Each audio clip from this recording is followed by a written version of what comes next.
आपला करार हा 22 मेला झालेला आहे. 100 ई बसेसचा हा PM1 योजनेतून झालेला आहे आणि येत्या 10 दिवसामध्ये आपण JBM कंपनी बरोबर हा करार झालेला आहे.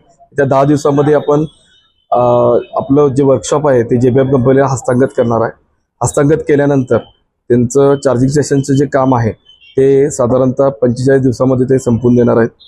ते संपल्यानंतर साधारणतः जुलैच्या मिड जुलैपासून 15 जुलैनंतर बस हे 40-40च्या पटीत याल चालू होतील आणि साधारणतः ऑगस्टपर्यंत सर्व बसेस 100 बसेस ज्या आहेत त्या कोल्हापुरात दाखल होतील आणि सप्टेंबर महिन्यात या कोल्हापूरच्या रस्त्यांवर धावायला चालू करतील.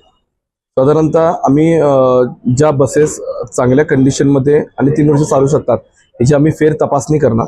फेर तपासणी केल्यानंतर त्याच्यावर आम्ही डिसिजन घेऊन टेक्निकल डिसिजन घेऊन पुढे आम्ही त्या बसेस चालू ठेवायच्या का नाही ठेवायच्या.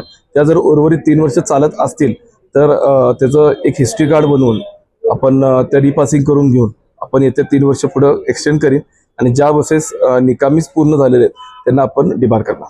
आणि येत्या ह्या मिटिंगला सुद्धा आमचं ठरलेलं आहे की आपण स्वबळावर काही 50 बसेस ज्या आहेत नवीन त्या ज्या 12 मीटरच्या आहेत त्या साधारणतः 50 बसेस आपण स्वबळावर KMTच्या बसेस नवीन घ्यायचे. हे आहे गोकुळचं श्रीखंड, अगदी जिभेवर रेंगाळणार. जिभेवरच नाही तर मनावरही रेंगाळणार. गोकुळ श्रीखंड, मनावर रेंगाळणार.